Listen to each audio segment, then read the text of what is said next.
नाशिक शहर गुन्हे शाखेच्या गुंडविरोधी पथकाने आणि नाशिक रोड युनिटने संयुक्त कारवाई करत उपनगर परिसरात दहशत माजविणाऱ्या विजय उर्फ छंका बेहनवाल गँगला अखेर जेरबंद केलाय।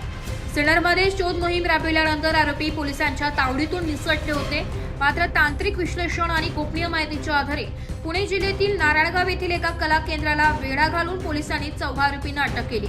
उपनगर पोलीस ठाण्याच्या हद्दीत 20 जुलै रोजी जय भवानी रोड परिसरात कोयत्याने हल्ला करून मारहाण, घरावर वाद तसेच सार्वजनिक ठिकाणी दहशत निर्माण केल्याप्रकरणी गुन्हा दाखल करण्यात आला होता।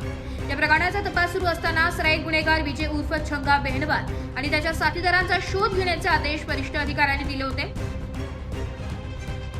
तपासादरम्यान आरोपी सिन्नर परिसरात लपल्याची माहिती मिळाल्यानंतर पोलिसांनी तेथे धाड टाकली।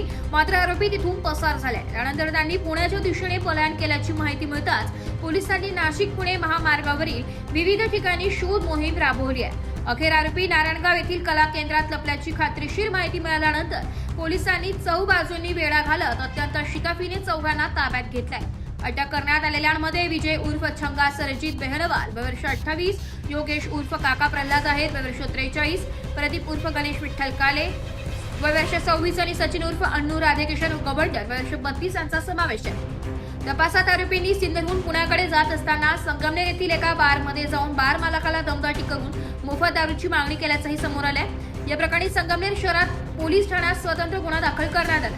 पोलिसांच्या माहितीनुसार आरोपींवर नाशिक रोड उपनगर पोलीस ठाण्यात तोडफोड, मारामारी, दहशत माजविणे यांसह 10 ते 12 गंभीर गुन्हे दाखल आहेत। बेरोजगार तरुणांना पैशांचे आमिष दाखवून टोळी उभी केल्याचा आरोपही त्यांच्यावर आहे। अटक करण्यात आलेल्या आरोपींना पुढील तपासासाठी उपनगर पोलीस ठाण्याच्या ताब्यात देण्यात आले। ही कारवाई पोलीस आयुक्त संदीप कर्णिक, पोलीस उपायुक्त गुन्हे शाखा किरणकुमार चव्हाण आणि सहाय्यक पोलीस आयुक्त संदीप मिटके यांच्या मार्गदर्शनाखाली गुंडविरोधी पथकाचे पोलीस उपनिरीक्षक संदीप पवार व त्यांच्या पथकाने यशस्वीरित्या पार पाडली आहे। या कारवाईमुळे नाशिक रोड व उपनगर परिसरातील नागरिक आणि व्यापाऱ्यांनी समाधान व्यक्त करत पोलिसांचे कौतुक केले। ब्युरो रिपोर्ट, नाशिक लोकशाही न्यूज।